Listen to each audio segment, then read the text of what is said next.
श्री गुरु चरण सरोज रज निज मन मुकुर सुधा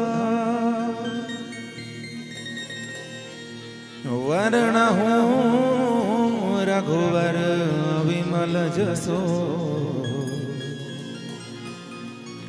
जोदायक फल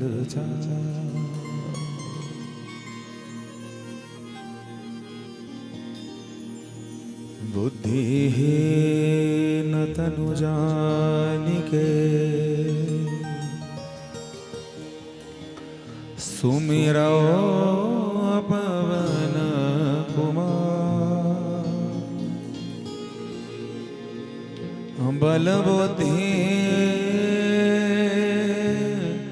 विद्या देहु मोहि हरऊं क्लेश विकार।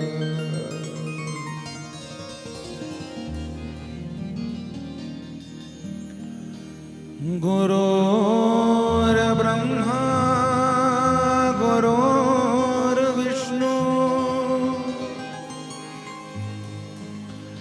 गुरुर्देवो महेश्वर गुरुर्साक्षात् परं ब्रह्म तस्मै श्री गुरवे नमः।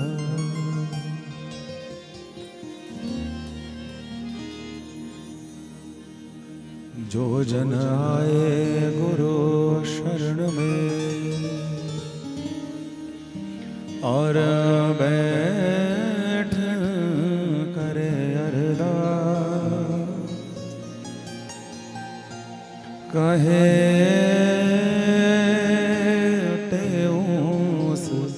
दास के पूर्ण करिए आस पूर्ण करिए आस पूर्ण करिए आस।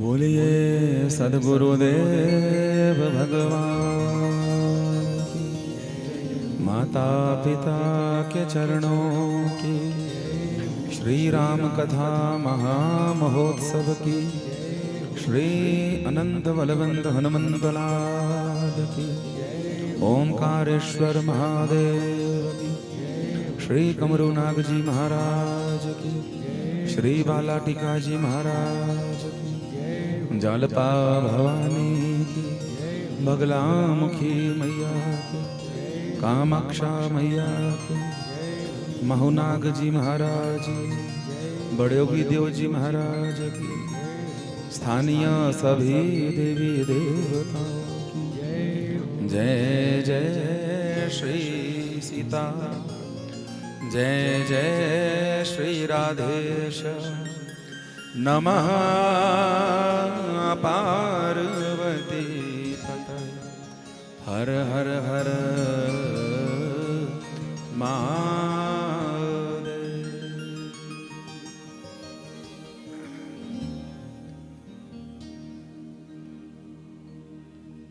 गोविंद गोविंद गाइए रे प्रभु, राधे गोपाल कृष्ण गाइए।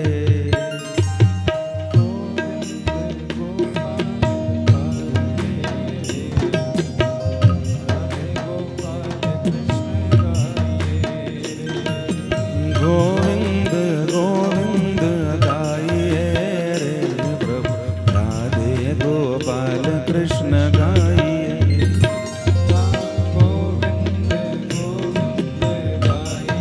समय आज कम है तो थोड़ी थोड़ी ताली सेवा करते हुए सभी गोविंद गोविंद गाइए रे प्रभु, राधे गोपाल कृष्ण गाइए।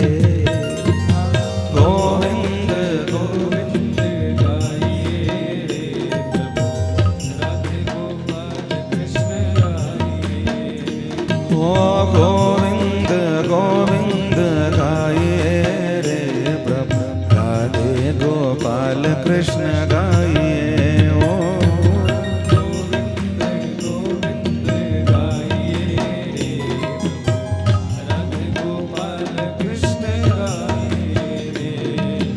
गोविंद गोविंद गाइए रे प्रभु राधे गोपाल कृष्ण गाइए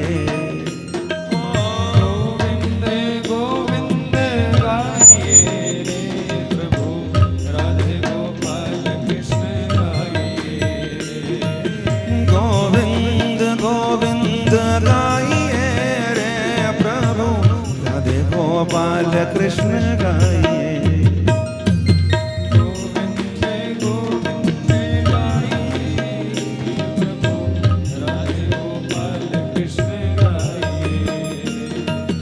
गोविंद गोविंद गाइए रे प्रभु राधे गोपाल कृष्ण गाइए ओ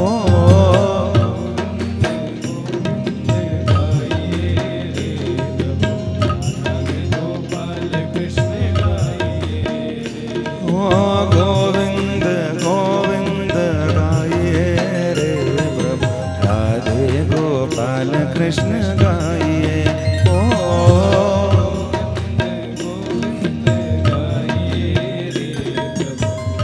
नाम संकीर्तन जी महाराज की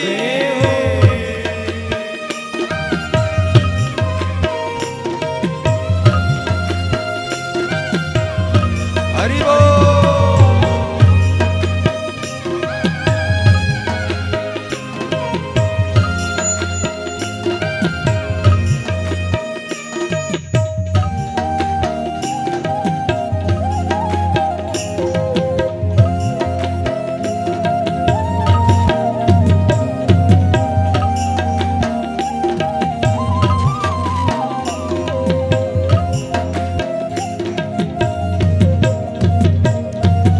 गोविंद गोविंद गाइए रे प्रभु मीरा के गिरधर गाइए गोविंद गोविंद गाइए रे प्रभु राधे गोपाल कृष्ण गाइए गोविंद गोविंद गाइए रे प्रभु मीरा के गिरधर गाइए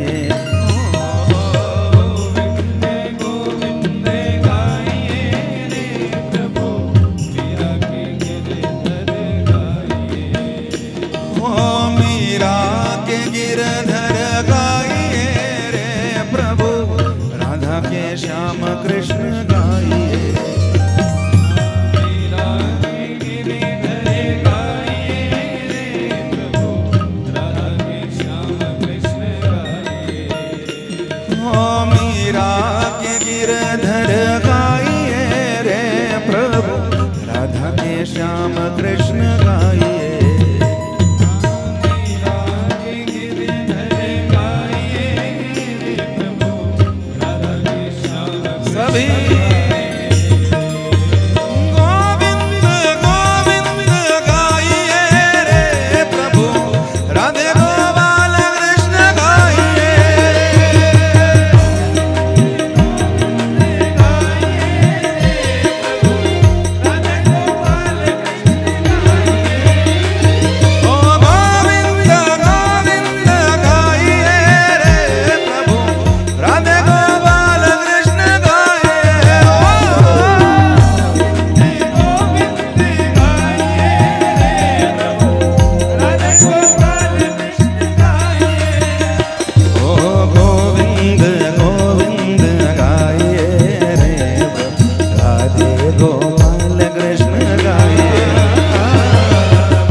गोविंद गोविंद गाइए रे प्रभु, राधे गोपाल कृष्ण गाइए।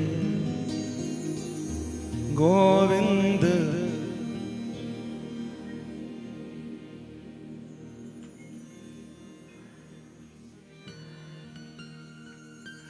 गोविंद गोविंद गाइए रे प्रभु, राधे गोपाल कृष्ण गाइए।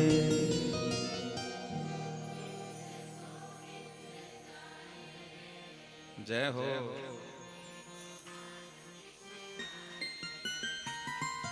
गोविंद गोविंद गाइए रे प्रभु, राधे गोपाल कृष्ण गाइए। ओ गोविंद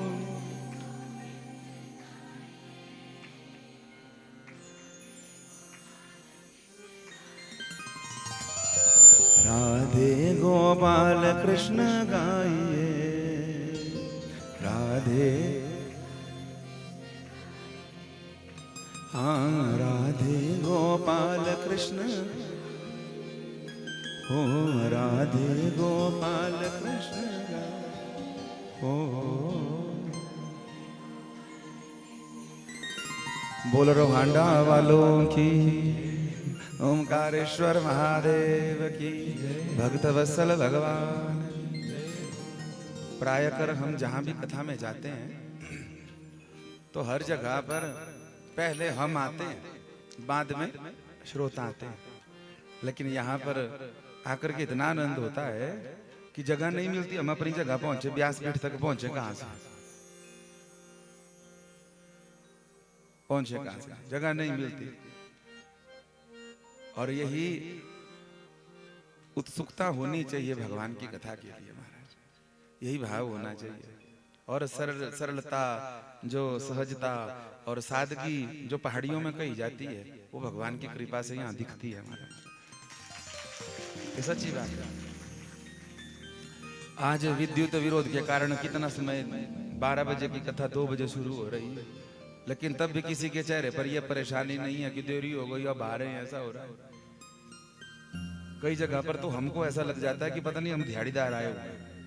ऐसे लोग करते 10 मिनट लेट हो गए, 20 मिनट लेट हो गए, मेरे भगवान ऐसे कथा करवाओगे क्या? और यहाँ पर आकर के पूरे साल की थकान उतर जाती है महाराज। ये सच में बहुत कृपा है। हम आगे बैठे, ये उत्सुकता होती है और चीजों के लिए, भगवान की कथा के लिए ये जिज्ञासा, ये उत्सुकता, ये अपने आप में बहुत बड़ी कृपा है महाराज। और हम कथा करने के जब आते हैं तो इतने लोग पता नहीं कहां से माताएं आती हैं, दूर दूर से।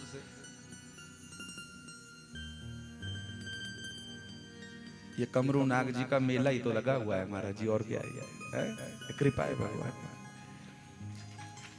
तो उपस्थित सभी महानुभावों को, सभी श्रोता बंधुओं को, आपको, आपकी श्रद्धा को, आपकी निष्ठा को इस पावन व्यासपीठ की ओर से और इस दास की ओर से करो। जय श्री राधे, जय श्री कृष्ण। प्रेम से बोलिए हर हर महादेव, जय सिया राम, जय सिया राम।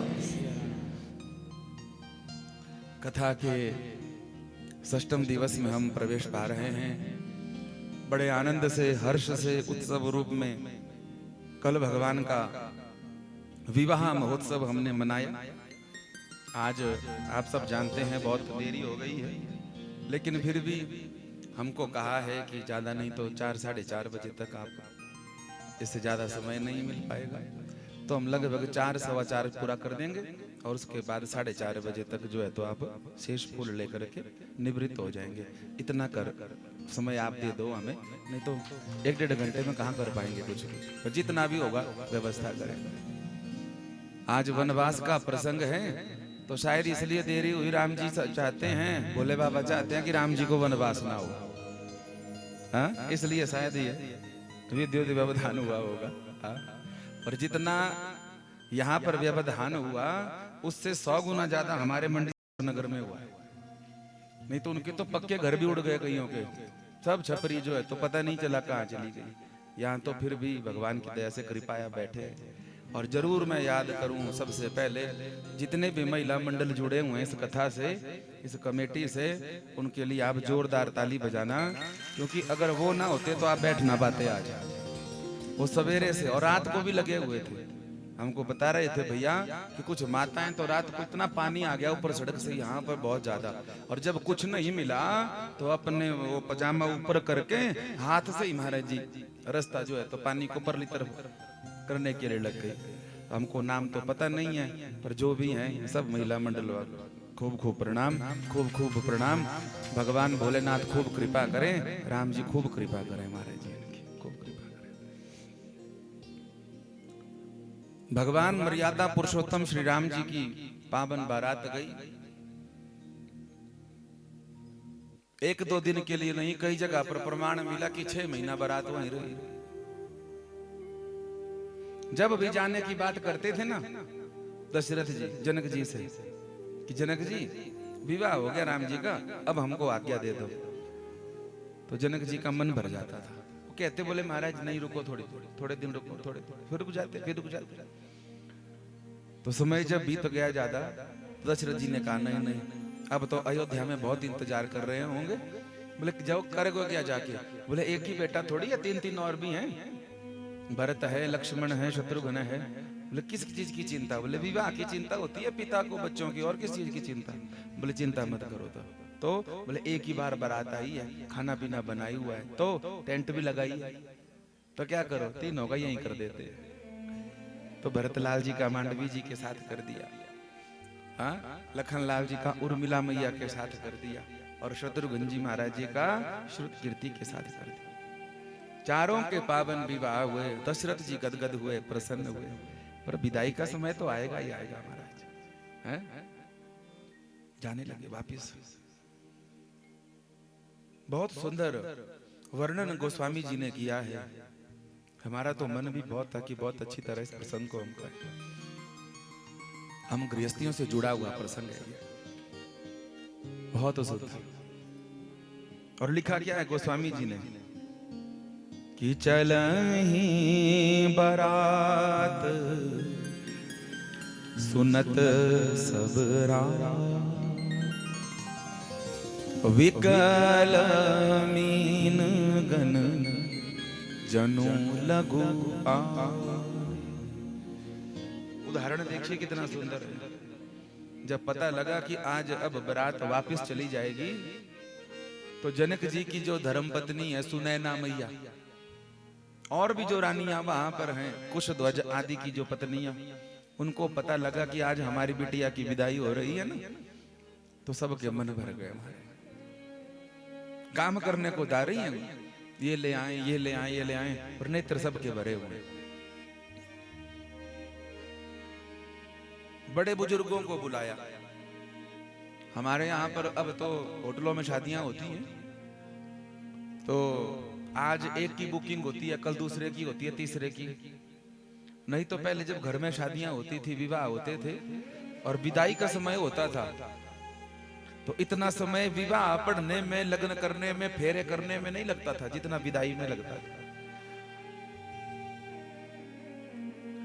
और विदाई के समय में जो वर पक्ष के जब सबसे वरिष्ठ लोग जो होते थे, बुजुर्ग लोग जो होते थे, समझकार लोग, उनको बुलाया जाता था।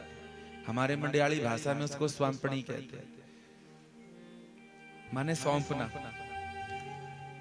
और हाथ जोड़ करके जनक जी ने भी यह कार्य किया और दशरथ जी से कहा, हमारी बिटिया बहुत छोटी है अभी, और बालकपना भी है उसमें, लड़कपन भी है उसमें, और हो सकता है लाड़ प्यार से पली है, तो ज्यादा कुछ शिष्टाचार भी ना जाने।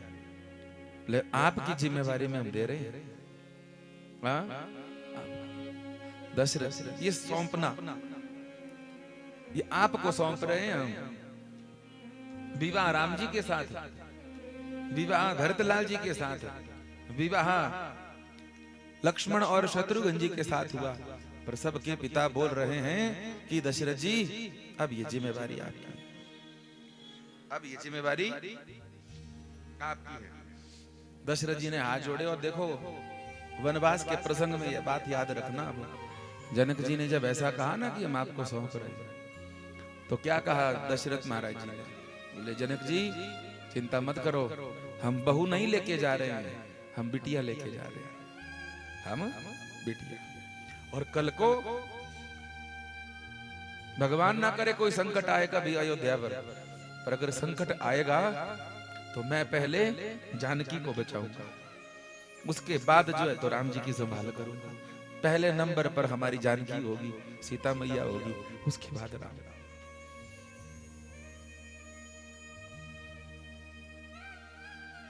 सौंप करके निकलने लगे महाराज।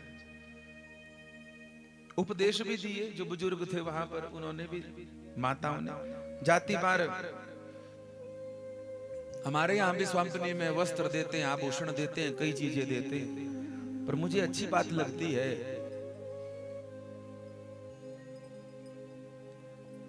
उन बुजुर्गों की, उन माताओं की, उन सौभाग्यवती अनुभवी माताओं की। वो जानकी को अपने हृदय से लगा रहे हैं, गोदी में बिठा रहे हैं और कान में शगुन डाल रहे हैं। कौन सा? अनुभव का शगुन। बिटिया अगर 19-21 बात भी हो जाए ना कुछ, तो उन बातों को भूल जाना। गृहस्थी में समझदारी बहुत काम करती है। हम आपको पसंद करते हैं, हम आपको प्यार करते हैं, ये बात ठीक है, पर गृहस्थी के लिए केवल पसंद या केवल प्रेम काम नहीं करता। गृहस्थी के लिए सबसे जरूरी काम होती है कि मैं आपको समझती हूं या आप मुझे समझे। पति और पत्नी अगर एक दूसरे को समझ जाए ना महाराज जी, तो रोज नहीं बोलना पड़ेगा कि डू यू लव मी, जरूरत ही नहीं है। पसंद करते हैं तभी तो विवाह हुआ है, प्यार करते हैं तभी तो लग्न हुए हैं।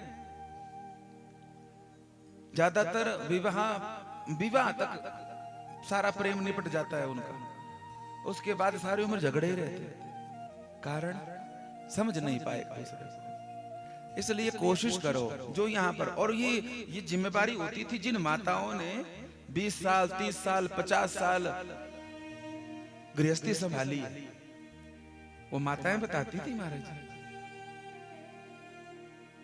वो माताएं बताती थी शगुन रूप में कपड़े भले ही नहीं देने के लिए, आभूषण भले ही नहीं देने के लिए, लेकिन कान में वह अनुभव का शगुन देती थी और सिर पर हाथ रखकर कान में वचन बोलती थी, बिटिया कुछ भी हो जाए, मैं चाहती हूं कि तू हमारे घर आए वापस, पर अकेली ना आए, रोती हुई ना आए, अपने पति के साथ आए और खिलखिलाती हुई आए, ये मेरा सौभाग्य होगा, ऐसा वचन देती थी।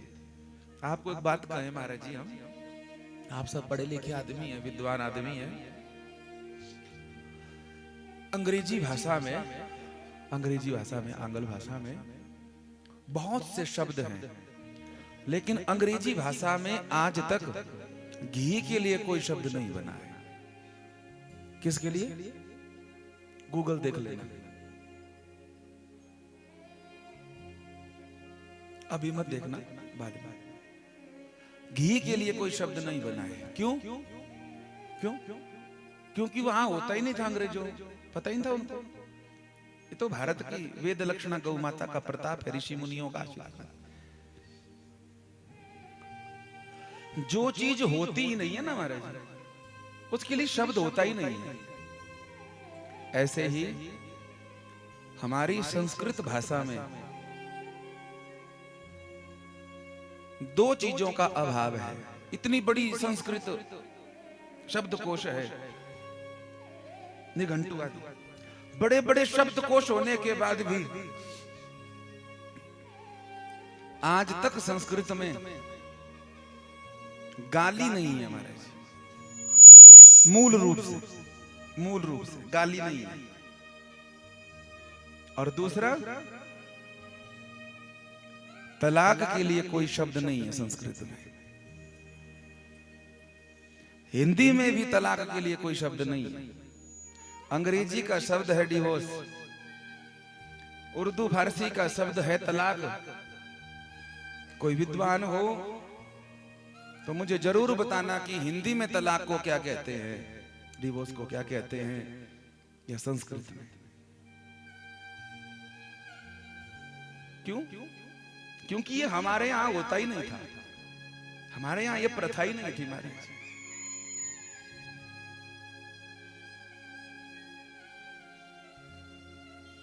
हम जब घर से निकले तो निभाने के लिए निकले।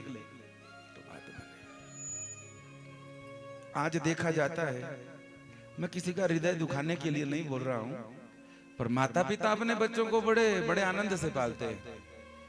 और विवाह के समय तो कोई महाकंजूस भी होगा, वो भी हाथ खुले करता है। अपनी बिटिया का विवाह हो, बेटे का विवाह हो, और पता नहीं क्या क्या सोचा होता है उसने। अब विचार करो, बेटा बिटिया किसी कारण से अलग हो जाएं, तो वो माता पिता जो होते हैं ना हमारे, बोलो उनकी क्या गलती है।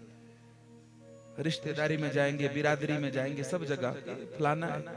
उसने भले ही जीवन में बड़ा अच्छा अच्छा काम किया हो, लेकिन सब लोग उसे इसी दृष्टि से देखेंगे, अरे इसकी बिटिया का, अरे इसके बेटे का। मैं आपसे प्रार्थना करूं, हाँ 100 में से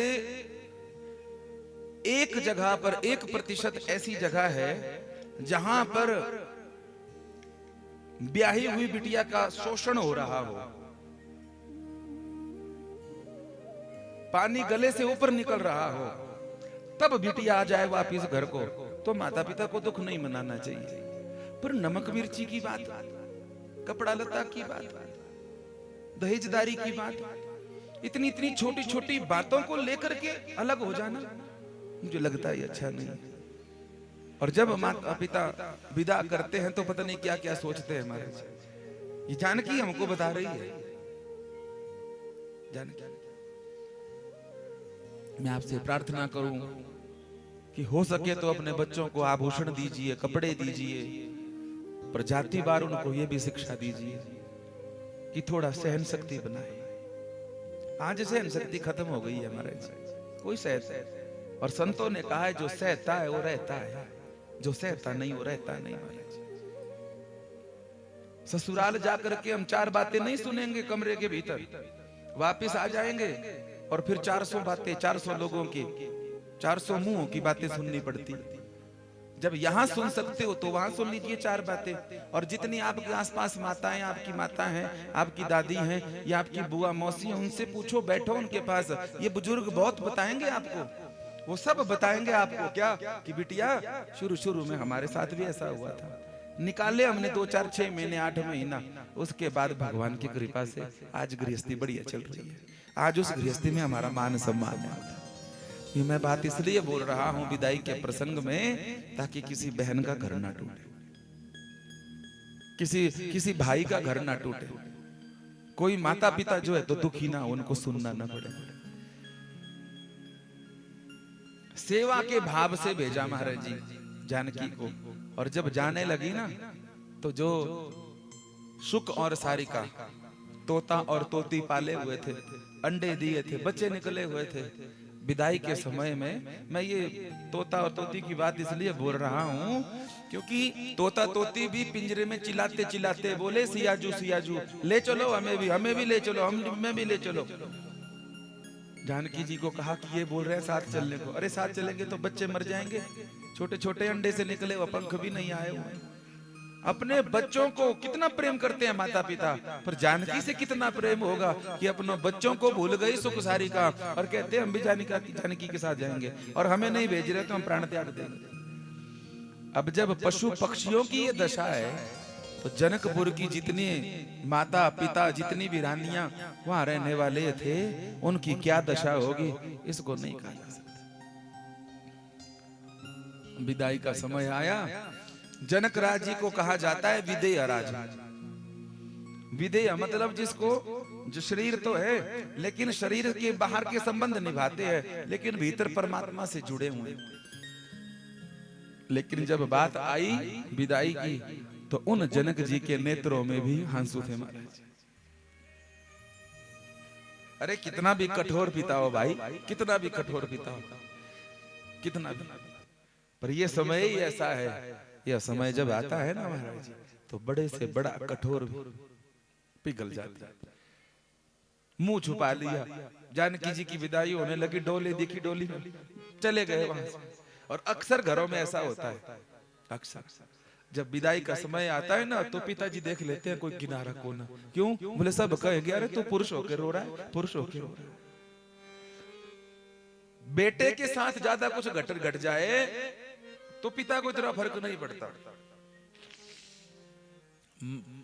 पुत्र के साथ माता का स्वाभाविक प्रेम होता है, और बिटिया के साथ पिता का, बिटिया के साथ। इसलिए हमेशा ध्यान रहता है उस बिटिया, भले वो बोले कुछ नहीं। आज जनक जी महाराज जा रहे थे, बड़ा सुंदर भाव गाया है संतों ने, हमें बड़ा आनंद आता है। आप गाइए, विदाई करें जानकी की, विदाई करें सब बहन। आज बेटी जनक की अवध को चली, आज बेटी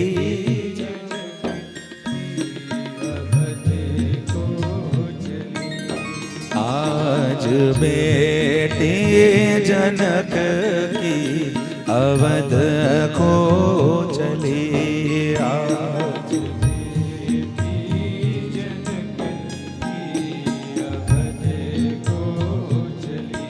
हो आज बेटी जनक की अवध को चली,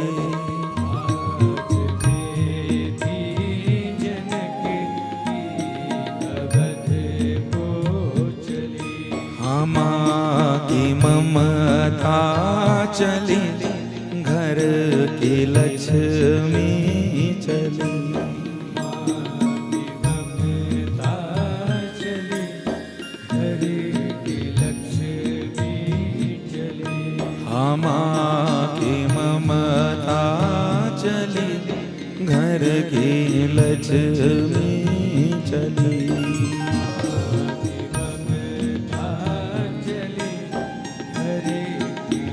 हे मेरी जानकी,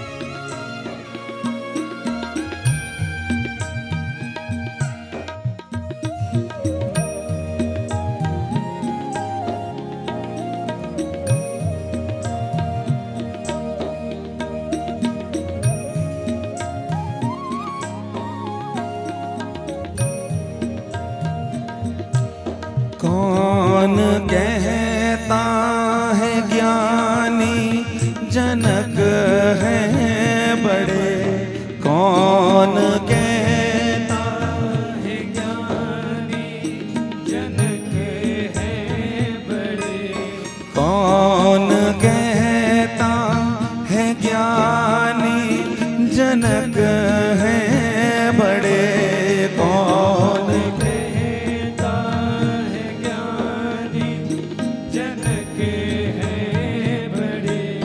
प्यारी बेटी के आंसू लिए हैं खड़े, प्यारी बेटी के आंसू लिए हैं खड़े, प्यारी बेटी के आंसू लिए हैं खड़े,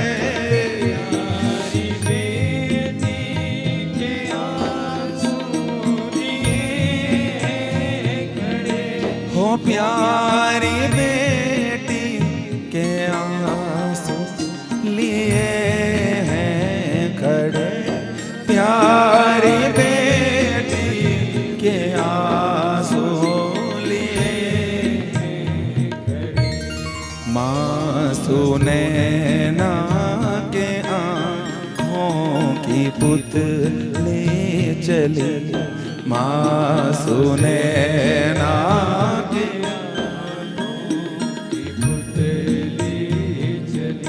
हो आज बेटे जनक की अवध को चली, आज बेटी जानकी मैया की जय हो।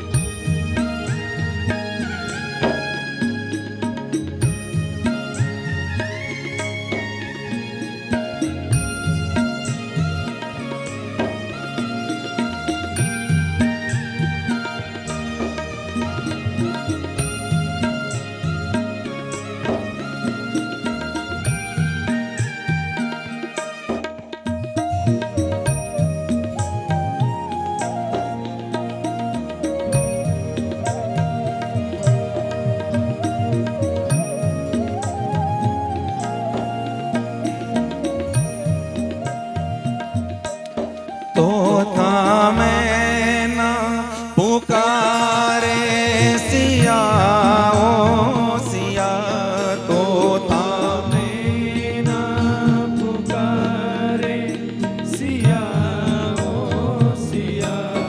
ओ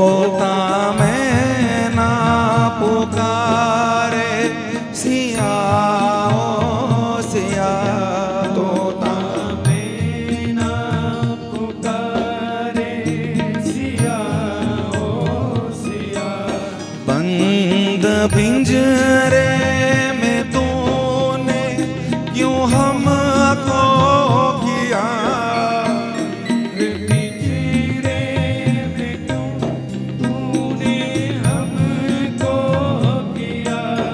बंद पिंजरे में तूने क्यों हमको किया, पिंजरे में तूने क्यों हमको किया, हो बंद पिंजरे में तूने क्यों हमको किया,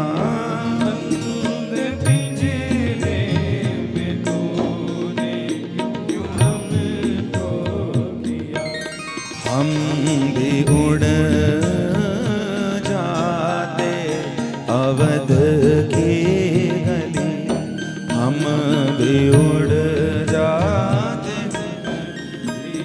अवध की गली। माँ की ममता चली घर की लक्ष्मी चली, माँ की ममता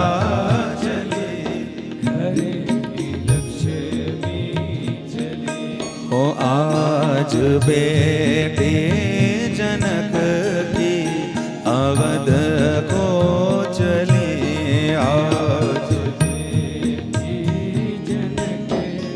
थोड़ी थोड़ी ताली से विदाई दीजिए जानकी को।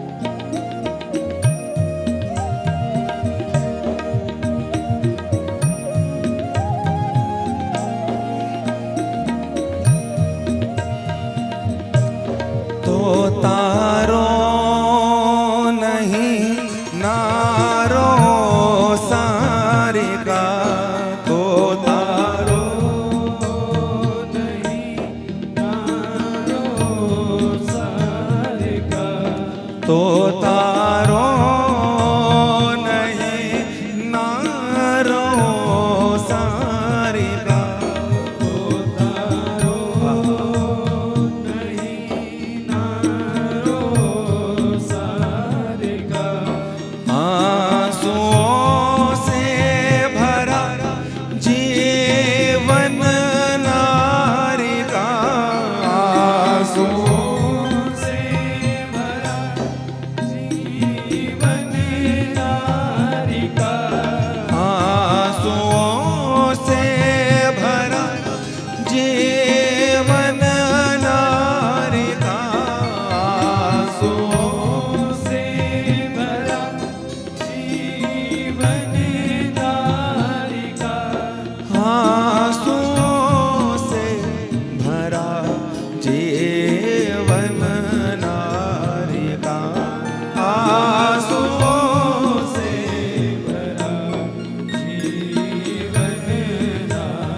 दुलारी चली, आकी दुलारी चली, माँ की ममता चली, घर की लक्ष्मी चली, माँ की ममता चली। सब विदाई दीजिए मेरे साथ प्रेम से। ओ आज बेटी जनक की अवध हो चली, आज बेटी जनक की अवध हो चली, आज बेटी जनक की अवध को चली, आज बेटी जनक की अवध को चली। ओ आज बेटी जनक की अवध को चली, आज बेटी जनक की अवध को चली।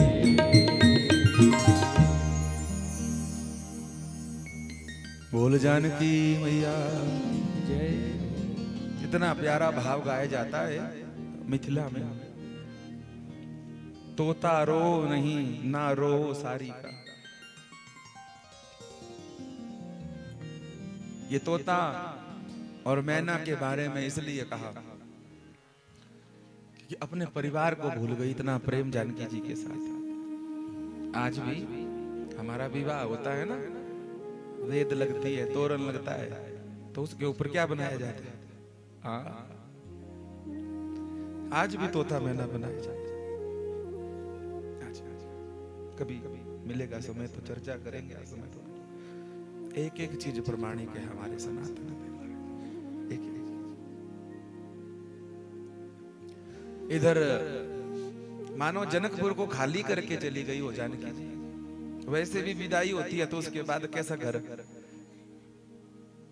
इतने दिनों की तैयारियां होती हैं, 2 दिन का विवाह होता है, खाली हो जाता है पूरा घर। दौड़ने खाने को दौड़ते। और पिता का प्रेम बताया यहाँ पर। बड़े ज्ञानी बनते थे जनक जी पर। बिटिया की डोली देखी तो। और आज भी ऐसा ही है। बिटिया चली जाए ना घर से तो महीना भर तो सामान ही नहीं मिलता पिता को घर में। बिटिया रखती है ना ध्यान सब कुछ, तो पिताजी फोन करते रहते हैं बहाने से, बिटिया वो चाबी नहीं मिल रही है, बिटिया वो सामान नहीं मिल रहा है।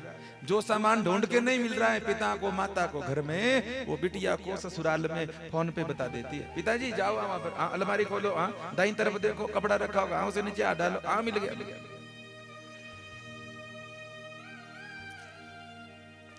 भले कुछ सामान मिल भी जाए, लेकिन इसके बाद भी पिता का मन, चलो बहाने से बात ही कर ले।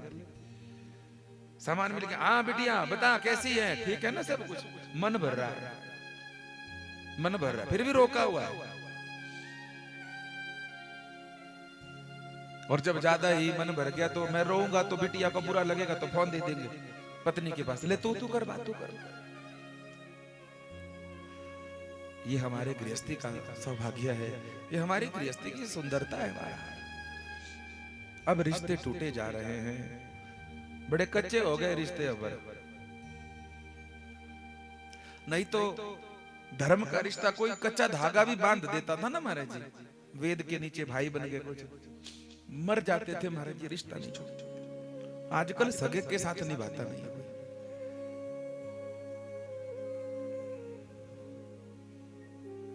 सिर्फ औपचारिकता रह गई। बहुत कुछ इकट्ठा तो हमने कर लिया, पर उस इकट्ठा करने के बदले में जो लगाया हमने, शायद वो वापस आ ही नहीं।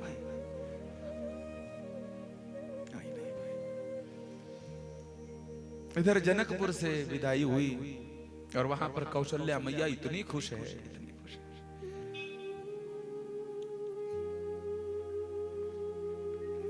आज मैया ने तैयारी करी है वधू प्रवेश की, सुंदर सुंदर तैयारी। और गोस्वामी जी ने कितना सुंदर वर्णन किया है।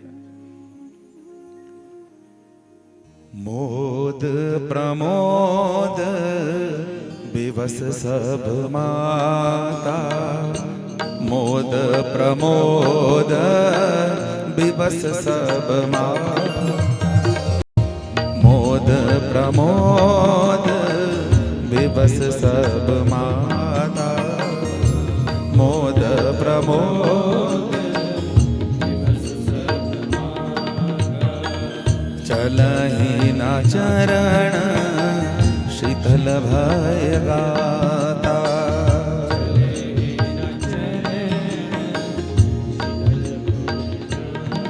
हाँ चलहि न चरण शिथिल भय गाता,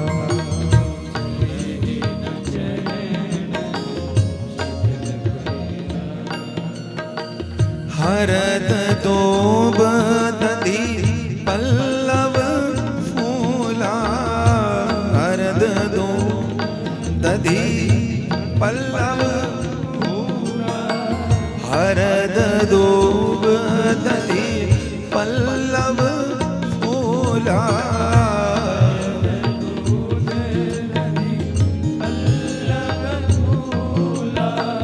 पान पूंग फल मंगल मूला,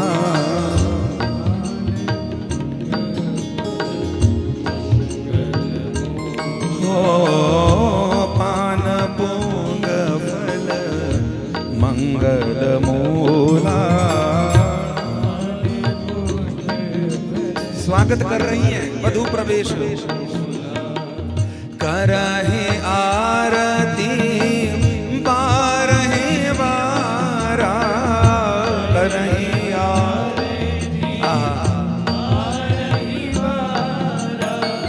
करहे आरती बारहे बारा,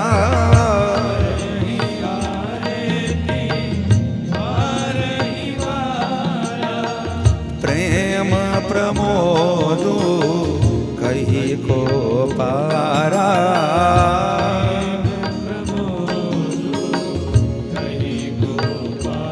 ओ प्रेम प्रमोद कहीं को पारा,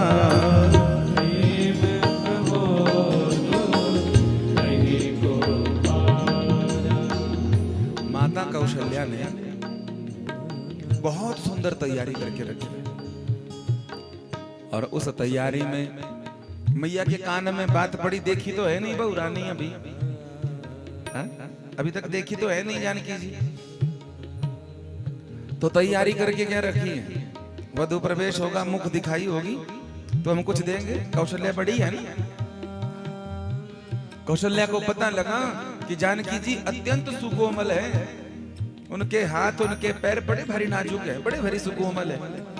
जानकी जी ने कहा, वधू श्री कौशल्या जी ने कहा, अगर जानकी इतनी सुकोमल है तो पालकी से उतरेगी तो उसके पांव में कहीं कंकर कांटा ना लग जाए, ये धरती जो है तो कठोर है, कहीं ऐसा ना हो कोई कष्ट हो जाए उसे। कौशल्या मैया ने तैयारी करी, उस नगर से पुष्प मंगवाए गुलाब के, और गुलाब पुष्पों की पंखुड़ियां निकाली और पंखुड़ियां निकाल करके बिछाई बहू के लिए। बड़े ध्यान से सुनना इस बात को। आज सास बहू का जो रिश्ता है ना, ये टीवी चैनल वालों ने जो है तो बर्बाद कर दिया।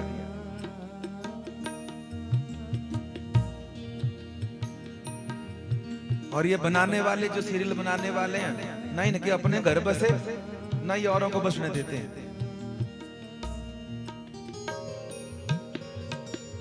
और कोई ना कोई बुआ मौसी इनके घर में होती होती है, और ऐसा ऊट पटांग बना रहे हैं, हम भी देख रहे हैं। बेटे अपने माता पिता की शादियां दूसरों से करवा रहे हैं।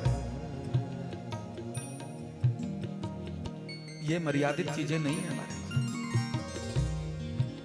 अगर शिक्षा लेनी है तो या तो आप कुंती से शिक्षा लीजिए, द्रौपदी से शिक्षा लीजिए, उत्तरा से शिक्षा लीजिए। ये ऐसी सास बहू रही हमारे धर्मशास्त्रों में जिन्होंने बहुत प्रेरणा दी। और अगर प्रेरणा लेनी हो ये कौशल्या। कैकई मैया, सुमित्रा, कौशल्या बड़ी है तो कौशल्या सारी व्यवस्था करती और अपनी बहुरानी सुकोमल है इसलिए फूल की व्यवस्था करी। जानकी जी उतरी, घूंघट में है, चरण नीचे रखे, फूलों से भी कष्ट हो रहा है, पांव रख रही है ना, तो सबकी नजर, जितने भी अवधवासी रानियां थी, देवियां थी, स्त्रियां थी, आपके भी आस पड़ोस में बहू आएगी तो माताएं वही देखती हैं, पैर कैसे हैं, पहना क्या है, आभूषण क्या है, गले में क्या है, यही होता है ना। तो सबकी नजरें अच्छी थोड़ी होती, मुझसे ज्यादा है, मुझसे कम है, अगर कम होगा तो घृणा की दृष्टि हो जाएगी, आपसे बढ़िया होगी, आपसे सुंदर होगी, आपसे ज्यादा बढ़िया कपड़ा आभूषण पहना होगा तो ईर्ष्या हो जाएगी, ईर्ष्या की दृष्टि होगी। जानकी तो भक्ति हमारे, उसे घृणा और ईर्ष्या तो पसंद नहीं। जानकी जी के चरणों को सब देख रहे थे, मुंह दिख नहीं रहा था, बोले इतनी सुकोमल है, कौशल्या देखो बड़े भारी अपनी बहू के लिए फूल बिछा रही है, देखते हैं कैसी सुकोमल है। जानकी जी पांव रखे और पांव रखने की वजह से चल तो रही है, कौशल्या मैया धागा बांध करके, जल की धारा दे करके, धान का लावा फेंक करके आगे आगे चल रही। माता जानकी के पांव में आलता लगाए और जब चले तो यूं पैर ऊपर करे, एड़ी उठाए तो कष्ट होवे, टीस उठे मन में, लेकिन दांत को दबाया। क्यों? मैया ने कहा था आते आते, बोले कुछ कष्ट भी हो जाएगा ना ससुराल में तो सहन लेना थोड़ा। तो शुरुआत यहीं से, पाँव में कष्ट हो रहा है, छाले पड़ गए महाराज जी। कौशल्या मैया तो आके देख रही थी, तो बाकी रानियों ने पीछे देखा, क्या? बोले जी कौशल्या, हाँ।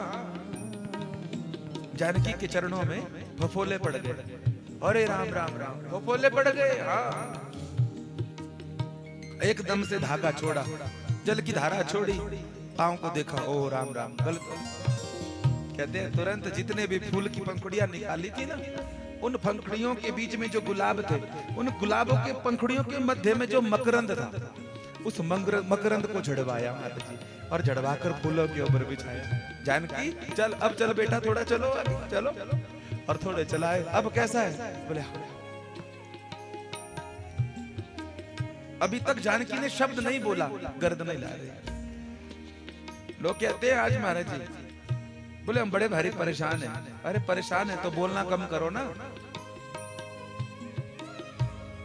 आदि समस्याओं की जड़ ये लूली बाई है, ये जो है ना, इसको लूली बाई कहते हैं जी। बात ये बस में हो जाए तो सब कुछ बस में हो गया। परेशान है, बोलने से बंद हो नहीं रहे। हजारों मुसीबतों से वो बचे रहते हैं, हजारों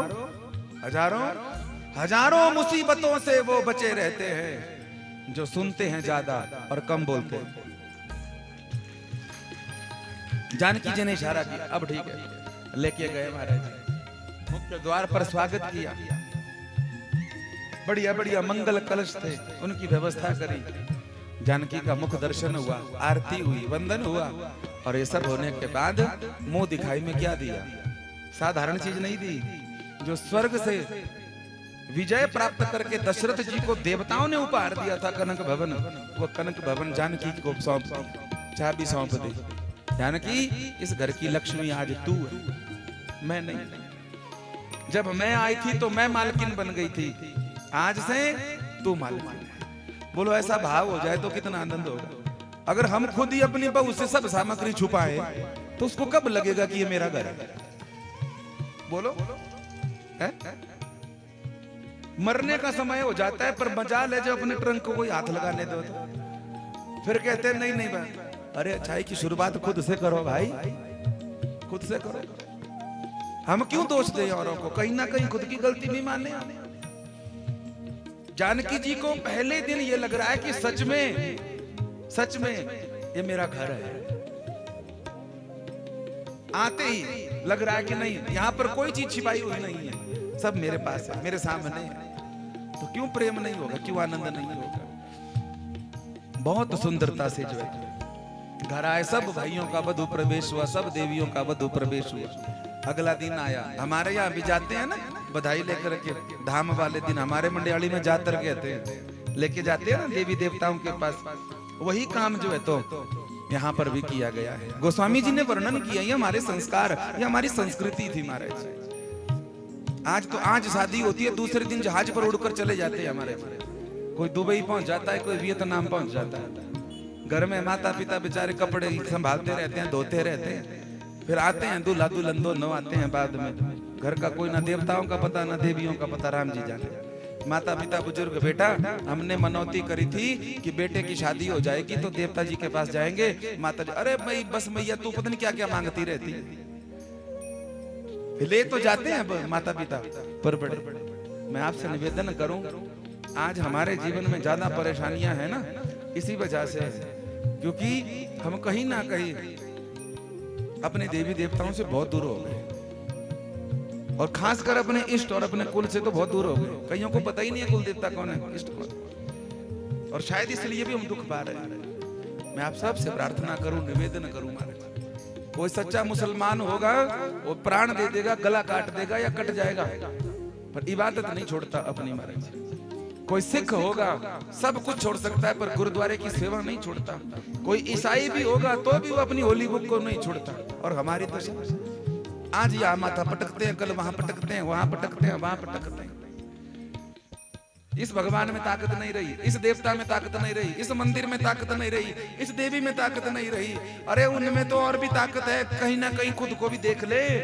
मैं सारी उम्र यही गलती करता रहा, धूल चेहरे पर थी, शीशा साफ करता रहा। कहीं ना कहीं खुद को भी देख ले भाई।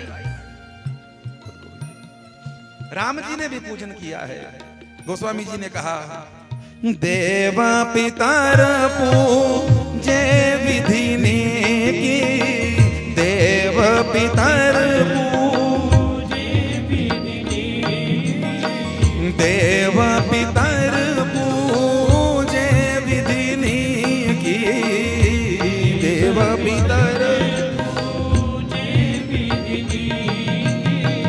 पूंजी सकल वासना जी की, पूंजी हो पूंजी सकल वासना जी की। सब देवताओं की पूजा हुई, सब देवता प्रसन्न हुए, गाने लगे क्या, श्री राम जय राम जय जय राम, श्री राम जय राम जय जय राम,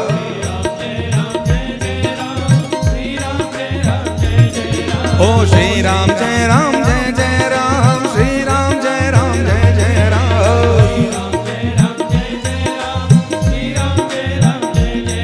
ओ श्री राम जय राम जय जय राम, श्री राम जय। सब देवता प्रसन्न है सब, श्री राम जय राम जय जय राम, श्री राम जय राम जय जय राम, श्री राम जय राम जय जय राम, श्री राम जय राम जय जय राम, श्री राम जय राम जय जय राम, श्री राम जय राम जय जय राम, ओ श्री राम जय राम जय जय राम, श्री राम जय राम, श्री राम जय राम, श्री राम जय राम जय जय राम। सियावर रामचंद्र भगवान की, श्री हनुमंत लाल की, ओमकारेश्वर भगवान की, कमरूनाथ जी महाराज की।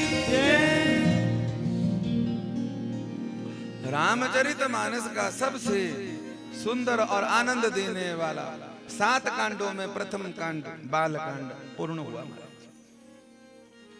और बाल कांड से अब चर्चा होती है अयोध्या कांड की। और देखिए अयोध्या कांड प्रारंभ हुआ तो उसके प्रारंभ में ही सबसे प्रथम लीला वनवास। ये हमारे जीवन में भी यही घटता है। जब तक हम बच्चे होते हैं, या मान लीजिए हमारा विवाह नहीं हुआ है, तब तक जीवन में सब कुछ बढ़िया ही होता है। बोलो हर हर महादेव। हमारे जीवन में भी बाल कांड जब तक है तब तक बढ़िया, और जैसे ही बाल कांड से अयोध्या कांड शुरू हुआ कि फिर उसके बाद लंका कांड, अग्नि कांड, ओ हो, बोलो हर हर महादेव। हाँ जी या ना जी? जितने बेटे अलग होते हैं वो विवाह के बाद ही होते हैं। जितने माता पिता वृद्धाश्रम पहुंचे हैं सब विवाह के बाद ही पहुंचे हैं। अब आप सब से मैं प्रश्न पूछ लूं, हर कथा में सबसे पूछता हूं, और इस प्रश्न का उत्तर आपको खुद को देना है, मुझे नहीं देना है। क्या उत्तर? कि ऐसा क्या हो जाता है विवाह के बाद? क्या खर्चे बढ़ जाते हैं या कुछ और हो जाता है? ये विवाह के बाद ही भाई भाई अलग क्यों होते हैं? विवाह के बाद ही माता पिता बोझ क्यों लगते हैं? और विवाह के बाद ही माता पिता को 6 महीने मेरे पास, 6 महीने तेरे पास किया जाता है। ऐसा क्या हो जाता है? खुद को देना उत्तर इसका। आप जितने यहाँ महापुरुष बैठे हैं सब विद्वान हैं, मुझे अभी तक उत्तर नहीं मिला इसका।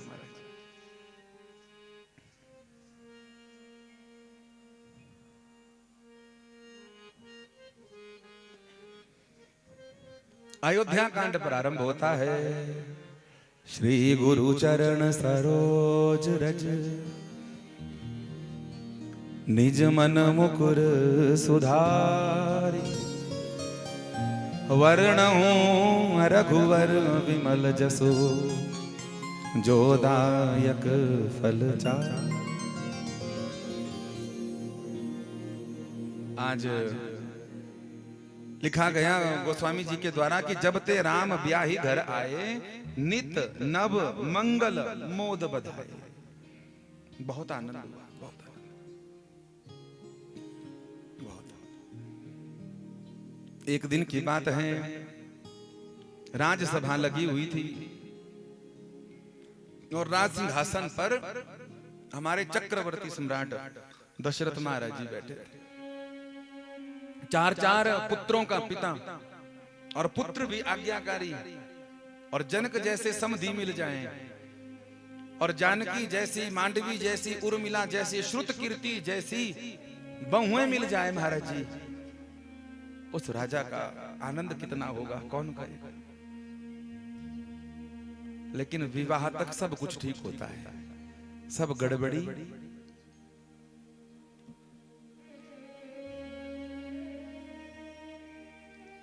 हमारे एक अच्छे जानने वाले हैं, गाड़ियों का काम है उनका। उन्होंने बहुत अच्छी बात कही। अब पता नहीं उन्होंने ठीक कहा है कि गलत कहा है, ये आप निर्णय करना।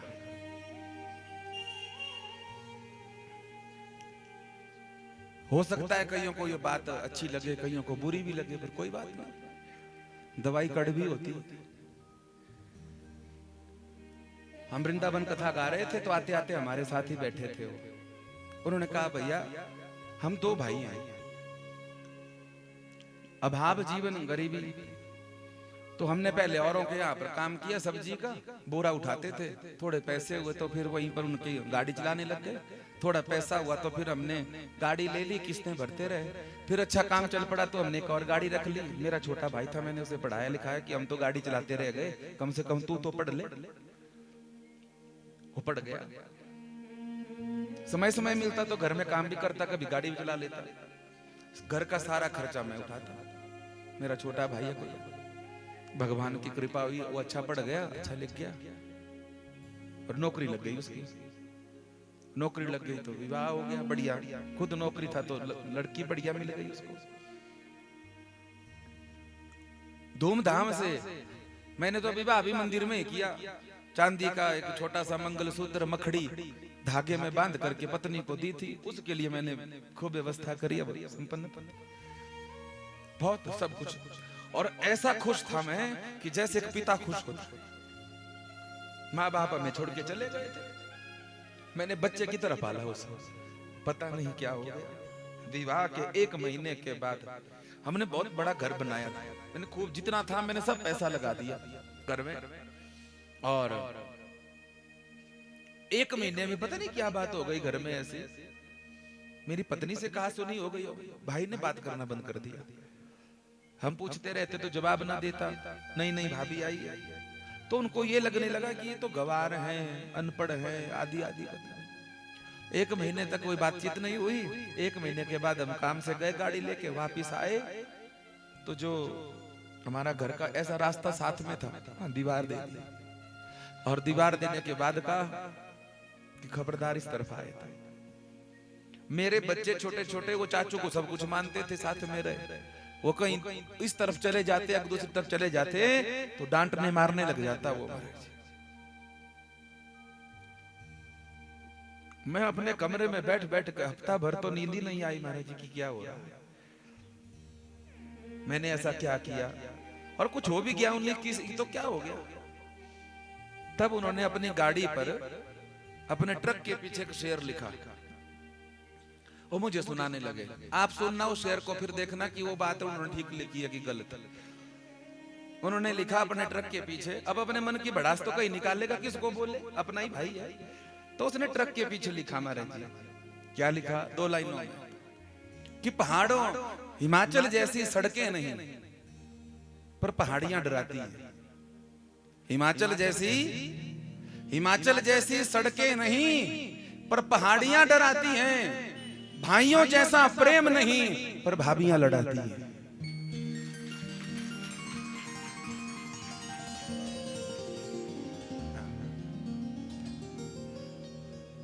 मैं आपको 2 साल तक याद रहूंगा, चला जाऊंगा 20 तारीख को, पर यह शेर आपको मेरी याद करवाता रहेगा।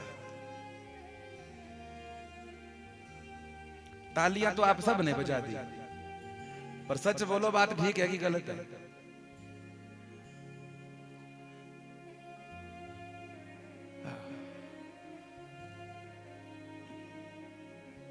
सियावर रामचंद्र भगवान।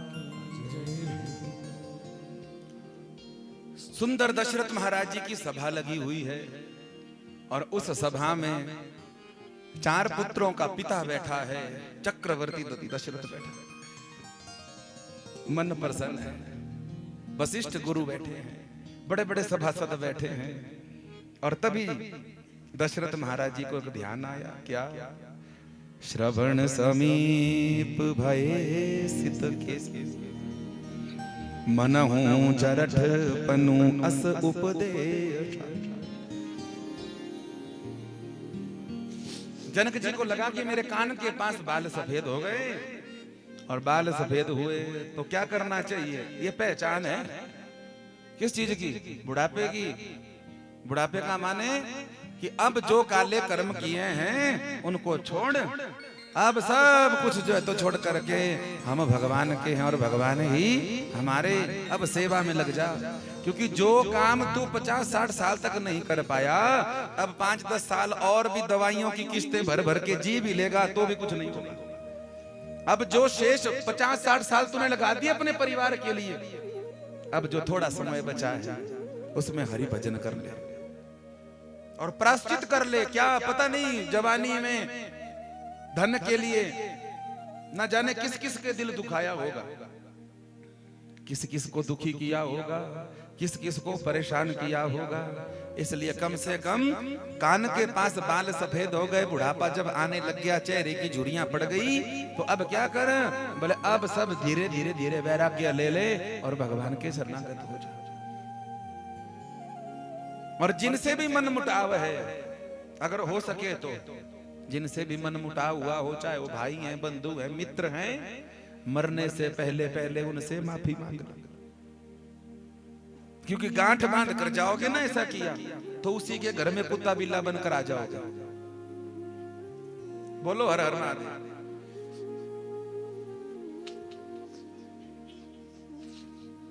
उन्हीं के घर में आना पड़ेगा बाबा जी, क्योंकि अंतमति सो गति।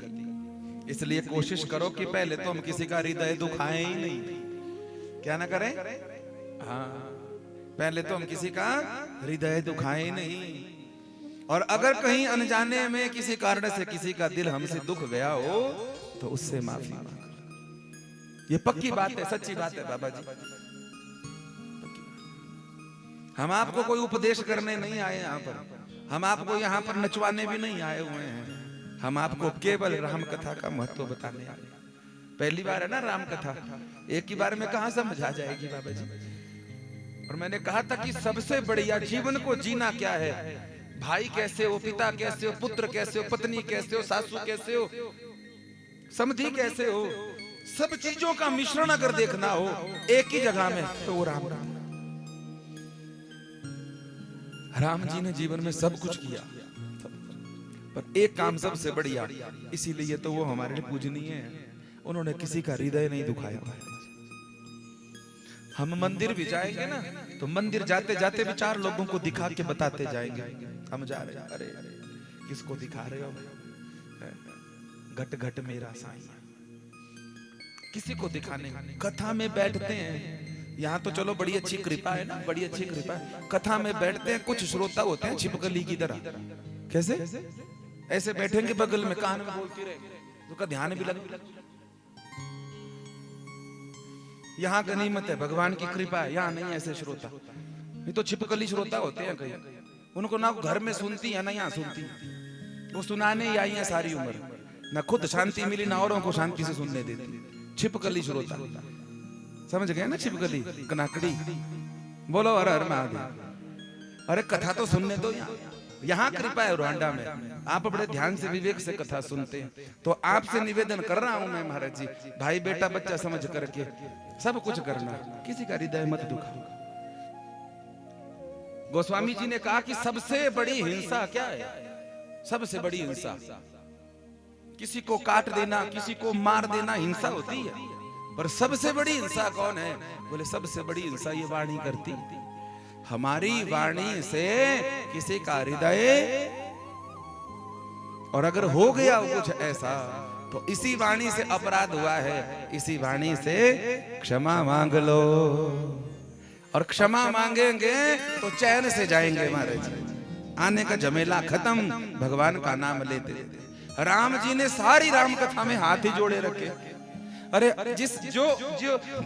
राम जी जिसने उनकी पत्नी का हरण कर लिया, उस रावण से भी हाथ जोड़कर याचना कर रहे हैं, कभी हनुमान को भेज रहे हैं, कभी अंगद को भेज रहे हैं कि बिना लड़ाई झगड़े के काम हो जाता, तो चलो कोई बात नहीं, कोई बात नहीं, जानकी को ले जाएंगे, हो गया अपराध, कोई बात नहीं, कोई बात नहीं। ऐसा कोई होगा? ऐसा कोई होगा? अरे पत्नी की टेढ़ी आंख भी कोई देखे तो मुंह सूज जाए सामने वाले का। लेकिन राम जी तब भी हाथ जोड़े हुए हैं महाराज।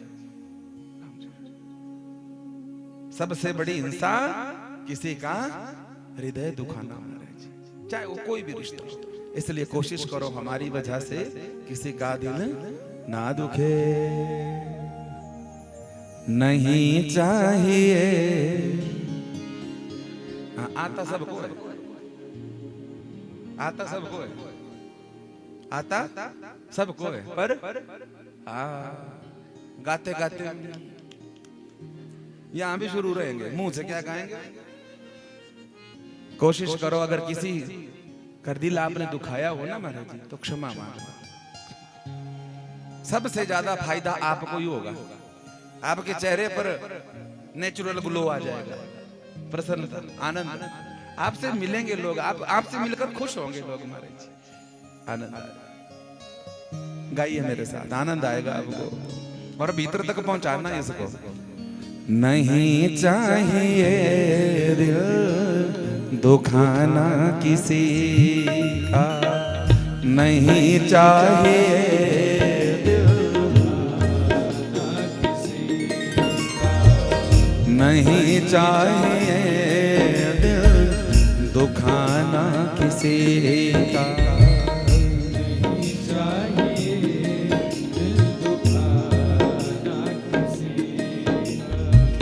सदा ना रहा है,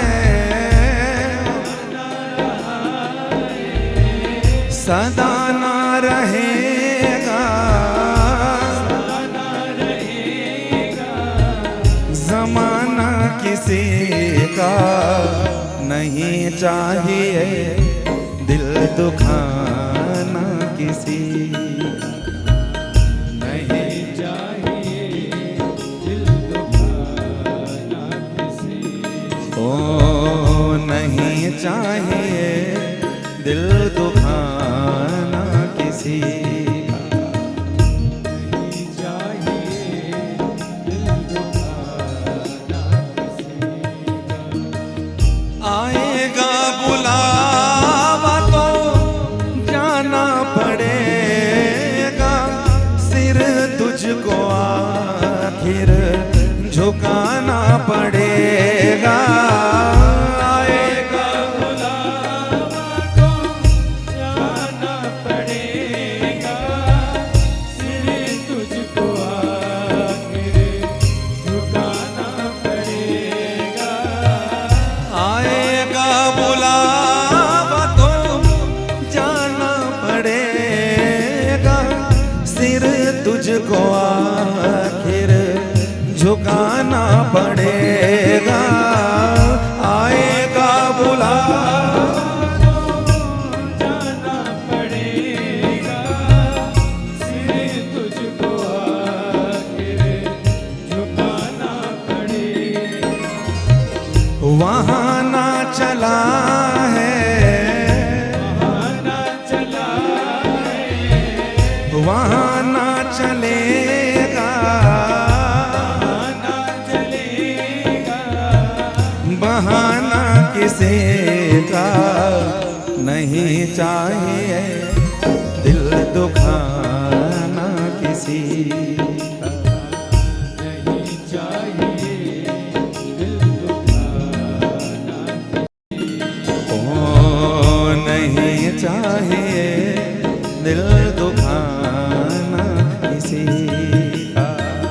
नहीं चाहिए मन ही मन माफी मांग लीजिए और ताली सेवा हरि बोल।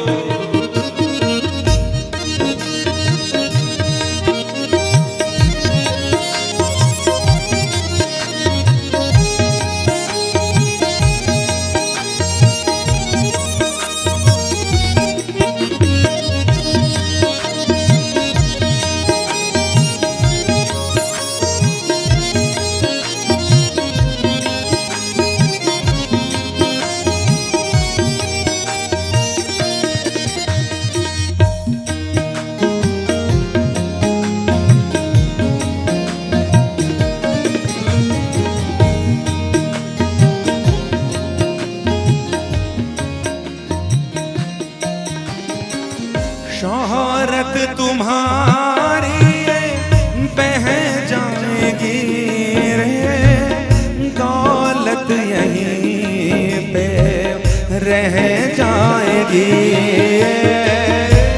औरत तुम्हारी बह जाएगी,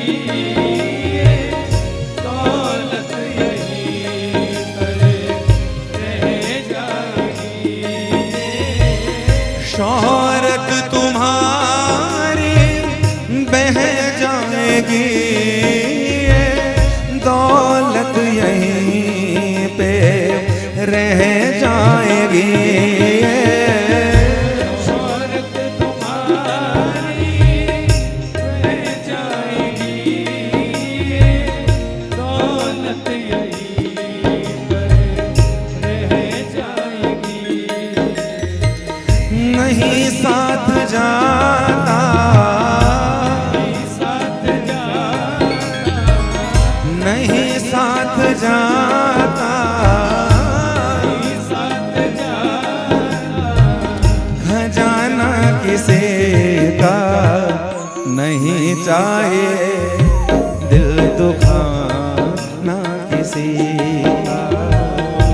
नहीं चाहिए दिल दुखाना किसी का। ओ नहीं चाहिए दिल दुखाना किसी का। नहीं चाहिए हृदय बिहारी लाल की।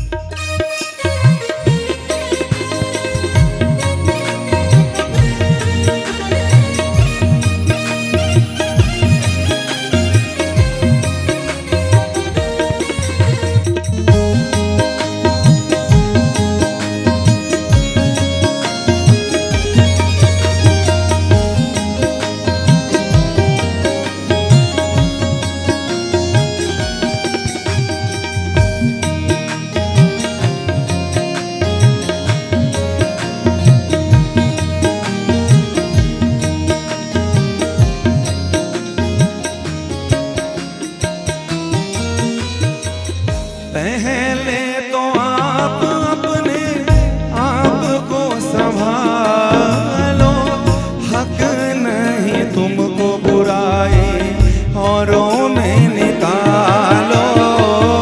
पहले तो आप को संभालो, हक नहीं बुराई औरों में निकालो। पहले तो आप अपने आप को संभालो, हक नहीं तुमको बुराई औरों में निकालो। तो आप अपने आप को संभालो, हक नहीं तुमको बुराई औरों में निकालो। बुरा है बुरा जग में, बुरा है बुरा जग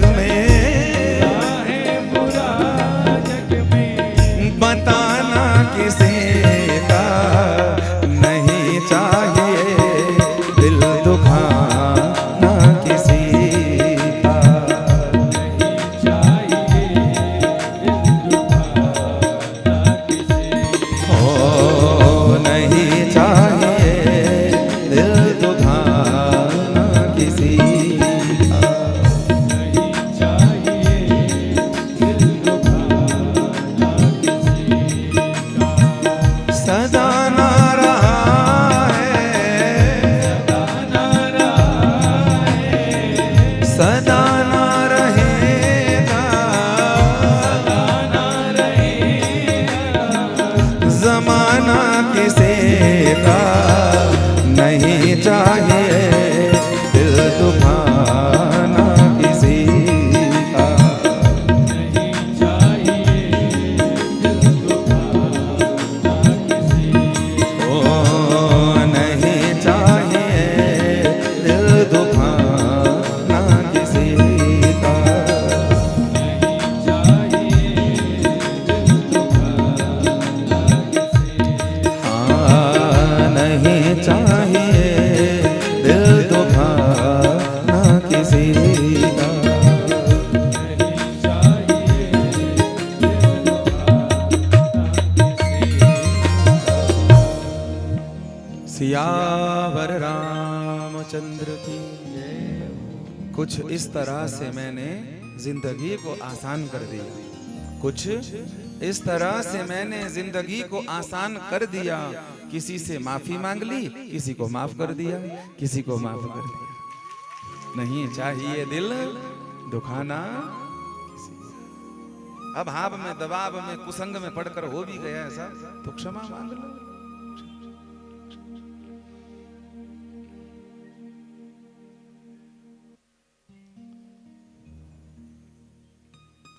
तो हम चर्चा कर रहे हैं दर्शक जी महाराज जी।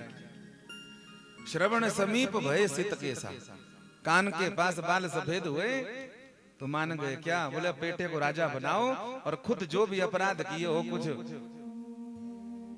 किसी को दुख दिया हो, कष्ट दिया हो, तो प्रायश्चित का समय आ गया। भगवान के भजन कम से कम जीवन के चौथेपन में तो स्वीकार कर लो कि हम भगवान के। जब छोटे थे तो माता पिता के, थोड़े बड़े हुए तो पत्नी के, थोड़े और बड़े हुए तो बच्चों के, लेकिन अब जब बूढ़े हो गए तो मान लीजिए कि अब हम भगवान के, हम भगवान के और भगवान ही हमारे हैं। अगर आप नहीं छोड़ेंगे परिवार तो परिवार आपको छोड़ देगा, तब ज्यादा दुख होता है। रिजाइन देना अच्छा है, सस्पेंड होना बड़ा घातक है। बोलो हर हर महादेव। हाँ, सस्पेंड होते हैं तो फजीयत और होती है और तनख्वाह आधी हो जाती है पेंशन की। तो इसलिए पहले ही तूने मुझे छोड़ दिया, उसने मुझे छोड़ दिया, यह कमाल है उसका। उसने मुझे छोड़ दिया, यह कमाल है उसका। इरादा मैंने किया था कि छोड़ दूंगा उसे। इसलिए चौथेपन में तो कम से कम स्वीकार हो जाए कि हम भगवान के। और जब ये स्वीकार करेगा जीव कि अब हम वृद्ध हो गए हैं, वृद्धता का मतलब ये नहीं होता कि हम किसी काम के नहीं रहे, वृद्धता का मतलब होता है पक जाना। आम के वृक्ष पर आम लगा होता है, जब तक कच्चा होता है तो चिपका रहता है, और जब पक जाता है तो कच्चे आम को जमीन में बोओगे कभी नहीं उगेगा, पर पक्का आम बोओगे तो ऐसा वृक्ष तैयार करेगा वैसा। तो वृद्धता का मतलब ये नहीं होता कि महाराज जो किसी काम के नहीं रहे, वृद्धता का मतलब ये नहीं होता।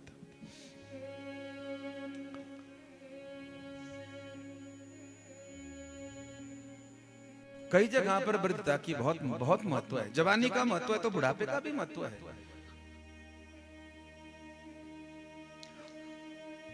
पंडित वैद्य तपेश्वरी पंच गुरु मनिहार, ये छे हो बूढ़े भले जवान होएंगे खवार। बूढ़ों की महिमा, जितने जितने मानते हैं कि वृद्ध हो गए वो सुनो, अब घबराने की जरूरत नहीं है, बाल पक भी गए हैं तो बूढ़ों की महिमा है भाई। कैसे? सबसे पहले 6 जगह पर विशेष रूप से पंडित ब्राह्मण देवता कैसे चाहिए?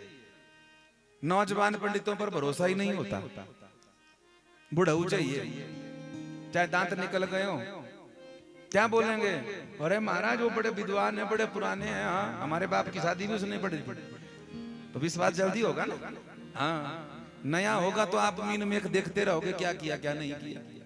तो सबसे पहले जब ब्राह्मण बूढ़ा हो जाता है तो उसका महत्व 10 गुना बढ़ जाता है। पंडित, दूसरा वैद्य, डॉक्टर साहब, नया नया MBS करके आया हो, हाँ MS करके आया, MD करके आया हो, अरे कल का छोकरा है भाई, पढ़ के आ गया क्या है, मुझे इतनी पढ़ाई की है डॉक्टर बना, पढ़ाई है कढ़ाई थोड़ी है इसकी। वो डॉक्टर साहब बढ़िया हैं, अभी अभी रिटायर हुए, तो हमें कैसे चाहिए? डॉक्टर भी बूढ़े, पंडित वैद्य तपेश्वरी, कोई तपस्वी हो तो वो भी बूढ़ा चाहिए।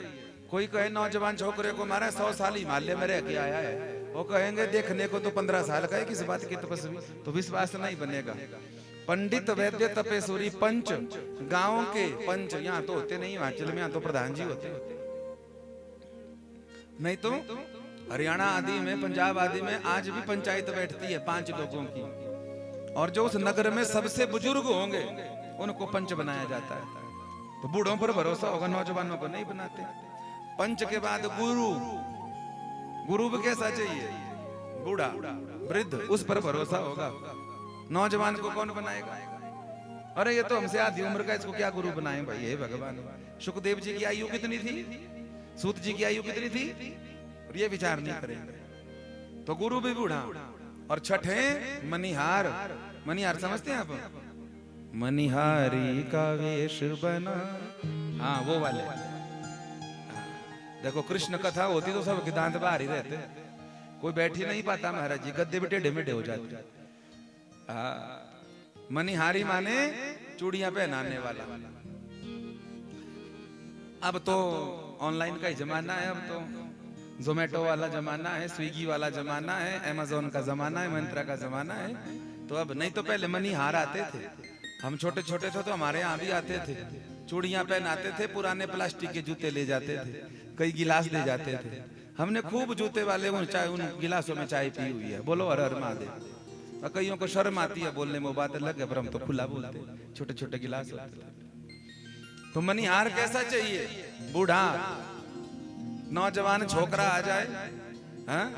तो कौन अपनी बिटिया को चूड़ियां पहनाएगा? सब कहेंगे चल भीतर। और बुढ़ऊ जैसा आएगा तो अपनी पत्नी को भेज देगा, जा जा पहन के, चल बिटिया तू भी चल। तो अब बूढ़ों का अपनी जगह महत्व है और नौजवानों का भी महत्व है। नौजवान आज नाराज हो जाएंगे, बोले पंडित जी आपने बूढ़ों के लिए बड़ी भारी महिमा गा ली, हमारे लिए नहीं। तो नौजवान भी सुन लो। अब नटनाऊ और नायिका, सिंह चोर गवार, ये छे हो जवान भले बूढ़े होएंगे खवा। नट माने नाचने वाले। कोई बूढ़ा जैसा नाचने लग जाए ना तो हम जल्दी से भजन बंद कर देते। क्यों?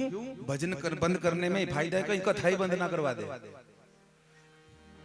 बोलो हर हर महादेव। डर रहता है ना, है कहीं कथाई बंद ना हो जाए भाई। तो नाचने वाला कैसे चाहिए? नौजवान छोटे नट नाऊ, नाऊ कहते हैं बार्बर को, आजकल बुरा समझते हैं सब बोलो को। सलून वाला, पार्लर वाला। अब बूढ़ी अम्मा ढाटू लगा करके बैठ जाए पार्लर में, तो वो क्या थ्रेडिंग करेगी मारे? सब कहेंगे अम्मा पहले तेरी अपनी मूछें तो निकाल ले। है? हम भी जाएंगे तो देखेंगे मोटा चश्मा लगा हुआ है 12 नंबरी, है? उस सिर पे एक बाल भी नहीं है, और हम जाए वहां पर बीड़ी मुंह में फसाई हो। क्या करना है पंडित जी? बाल कटवाने हैं। अब हमें डर लग जाएगा, रहने दे भाई ऐसे ठीक है। तो नाई बुजुर्ग नहीं चाहिए, कैसा चाहिए? और आपने देखे भी नहीं होंगे, नाई होते ही नहीं है बुजुर्ग, ज्यादातर नौजवान चाहिए। नया नया पार्लर खुला है महाराज, बढ़िया। हाँ। तो नट नाऊ और नायिका, नायिका माने हीरोइन। हीरोइन भी कैसी चाहिए? जवान। ये जितनी बूढ़ी माताएं है ना, ये अपने टाइम में सब हेमा मालिनी थी, सब मधुबाला थी, पर अब जमाना बदल गया। अब पक गए बाल, क्या करें? पड़ गई झुर्रियां, पड़ गए लेंस, समय सब का आता है। और आज की जो हीरोइन है कल को बोलो राधे राधे। तो नायिका भी कैसी चाहिए? युवान। नट नाऊ और नायिका। चौथा सिंह, शेर भी कैसा हो? जवान। जवान शेर होगा तो सब डरेंगे, शेर बूढ़ा हो जाए तो लकड़ बघे भी जो है तो खा जाते हैं, कुत्ते भी खा जाते हैं शेर। सिंह चौथा। पांचवा चोर। चोर कैसा चाहिए? जवान। बूढ़ा चोर होगा, छलांग लगा देगा तो इकट्ठी करनी पड़ेगी हड्डियां। घर वाले बोलेंगे तो भाई आया क्यों ऐसे मांग के कर लेता, छलांग लगाएगा तो पेट में घुस जाएंगी हड्डियां। सिंह चोर। और छठा गवाल। गवाला कैसा चाहिए? जवान। बूढ़ा गवाला हो, दे दो 4 बकरियां, ना गवाला आएगा ना बकरियां आएंगी। बोलो हर हर महादेव। इसका मतलब क्या? सबका अपनी अपनी जगह पर महत्व है, स्वीकार करना चाहिए। जैसे बचपन को आनंद से स्वीकार किया, वैसे जवानी को भी आनंद से स्वीकार करिए। और सबको पता है बुढ़ापा बीमारी नहीं है, बुढ़ापा सत्य है, और उस बुढ़ापे को स्वीकार करिए, और स्वीकार करके उस बुढ़ापे को भगवान के समर्पित करिए। आपने सारा जीवन लगा दिया औरों के लिए, भगवान कहते हैं कुछ नहीं, अपना बुढ़ापा तो मुझे दे दे भाई, और कुछ नहीं चाहिए। पर पहले आदमी स्वीकार तो करे कि मैं बूढ़ा हो गया हूं। दशरथ जी ने स्वीकार किया, बाकी स्वीकार नहीं करते हमारे।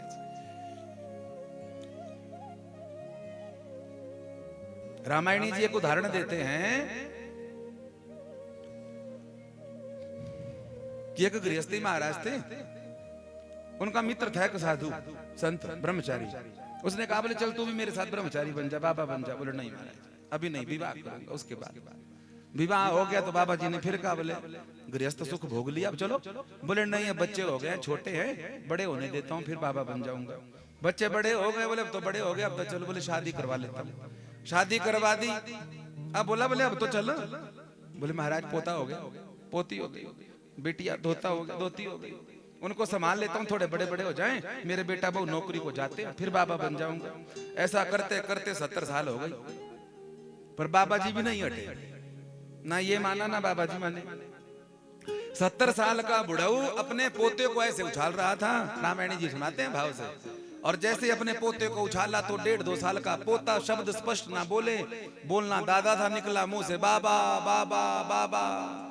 तो वो ब्रह्मचारी जी जा रहे थे, जो सारी उम्र हो गई बोलते बोलते कि इनको कि साधु बन जाओ, साधु बन जाओ। बाबा जी ने मौका देखा, बोले बेटा बोल रहा है, तो तुरंत बोल दिया जुमले में। क्या कहा? बोले इस शुद्ध तोतली बोली पर कुछ तो मन में शर्मा हो। पोता कहने लग गया बाबा, अब तो बाबा हो जाओ।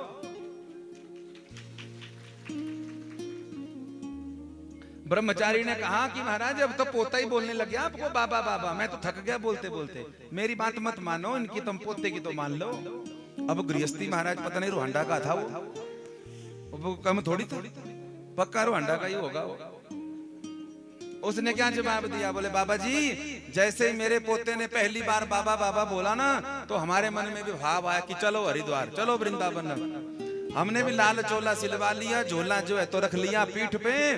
पोते ने बोला बाबा हम पहुंच गए द्वार पर। जैसे द्वार पर पहुंचे तो बिटिया का बेटा आ गया, जोर से बोला ना ना ना ना ना ना। प्रोग्राम कैंसिल हो गया महाराज, प्रोग्राम कैंसिल। इतना सुंदर भाव रामायणी सुना। जीव जो है तो हर तरह से तर्क दे सकता है। अगर कोई कहे भगवान से जुड़ो तो बड़े भारी बहाने हैं उसके पास, लेकिन भगवान से जुड़ता नहीं। स्वीकार करिए कि बस इतना ही काम था, ये कर लिया, अब थोड़ा जो जीवन बचा है उसको भगवान के निमित्त लगाएं। दशरथ जी ने स्वीकार कर लिया।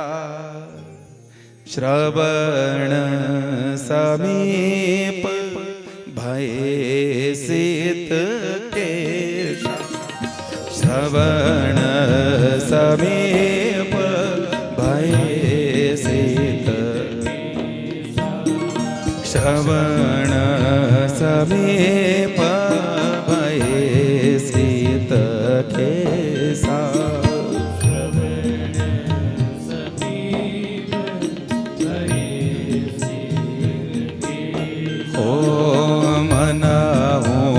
जरठ पानु अस उपदेशा,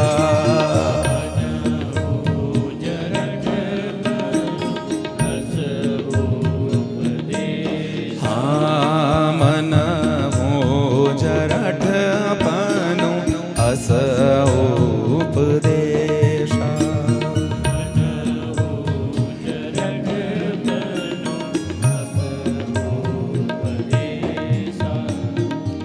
आज दशरथ जी महाराज, उनको भाव हुआ कि अमृत हो गए। गुरु जी को कहा गुरुदेव, हाँ हमारे कान के पास बाल सफेद हो गए, लगता है अब जरठ बना गया। स्वीकार किया कि मैं बूढ़ा होने चला।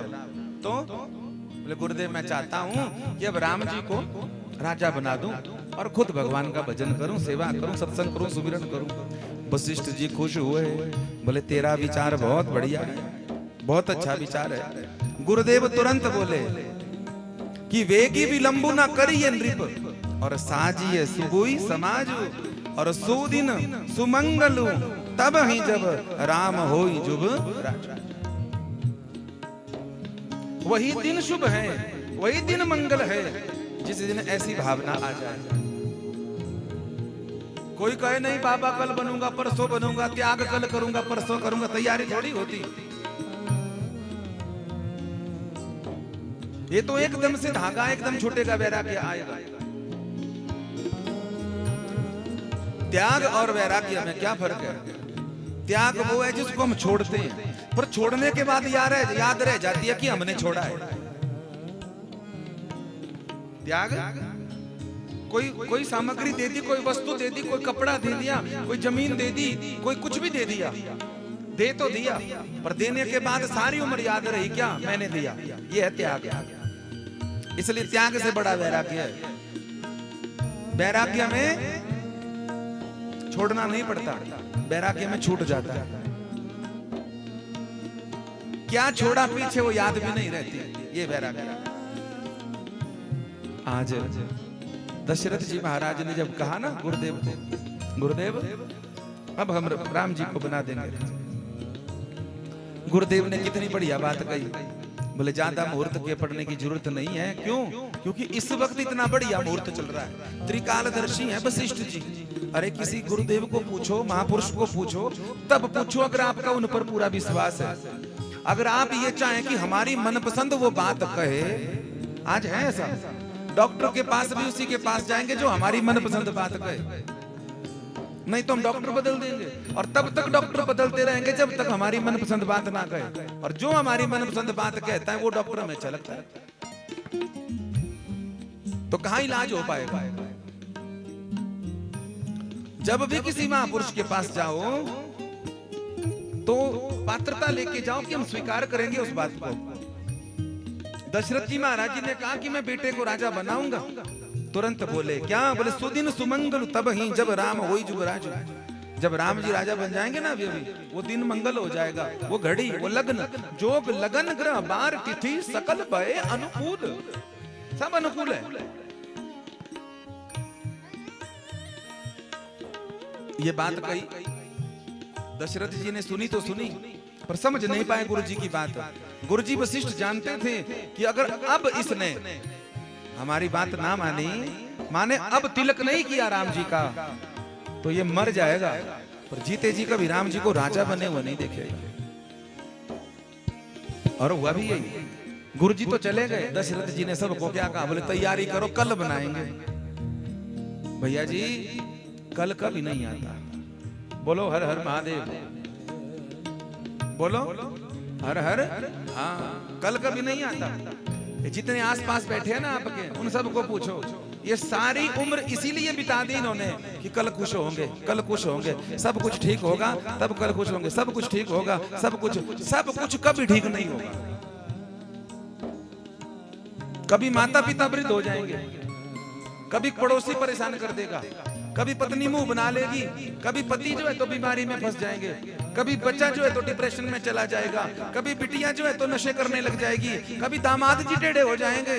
अरे भाई अगर सब कुछ ठीक भी रहा तो ये शरीर ही साथ नहीं देगा। सब कुछ कभी ठीक नहीं, सब कुछ ठीक तब होगा जब प्राण जाएगा, इससे पहले कभी ठीक नहीं होगा। जो विचार ये करते हैं कि सब कुछ ठीक हो जाएगा, जैसे मेंढक को तोलना संभव नहीं है, वैसे सब कुछ ठीक होना भी संभव नहीं है। बरसात आएगी, यहाँ पर तो खूब बरसात होती है, निकलते हैं हरे हरे मेंढक, बढ़िया पीले पीले मेंढक, और बढ़िया कटर पटर करते हैं वो। आप ले लो तकड़ी, आपके रोहांडा के सबसे बढ़िया लाला जी हो, उनसे कहो लाला जी सारी उम्र हो गई आपको राशन तोलते तोलते, क्या करो 1 किलो मेंढक भी तोल दो, ले जाओ तसले में, पानी में ले जाओ मेंढक को। तकड़ी उठाए गए, पुराने से पुराने कोई लाला जी होंगे, मेंढक उठाओ धर दो, जैसे 4 मेंढक रखेंगे, चारों को उठाने को तब तक वो दौड़ जाएंगे, फिर उनको रखोगे तब तक वो दौड़ जाएंगे, लाला जी लाल हो जाएंगे पर 1 किलो मेंढक नहीं तोल पाएंगे।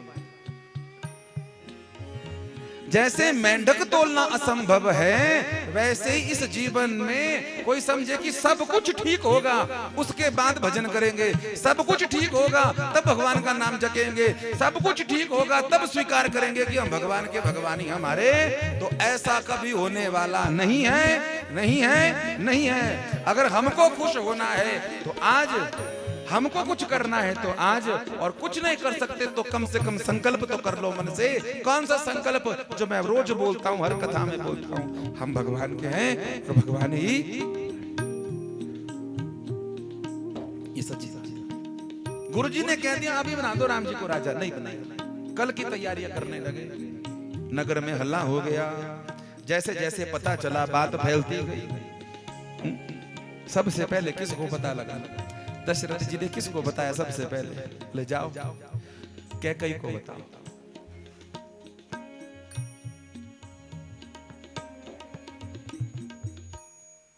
किसको बताओ? रामायण में अगर कैकई ना होती तो राम कथा कोई ना सुनता।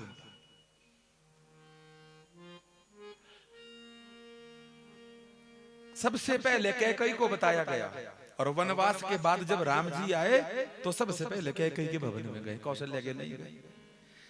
चित्रकूट में जब सब मिलने गए राम जी से, तो राम जी ने किसी की कुशल क्षेम नहीं पूछी कि पिताजी कैसे हैं, कौशल्या कैसी, और कैकई भागे। और कैकई दशरथ जी को सबसे प्रिय थी। क्यों? क्योंकि कैकई सबसे ज्यादा प्रेम राम जी से करती थी, और जो राम का है वही हमारा।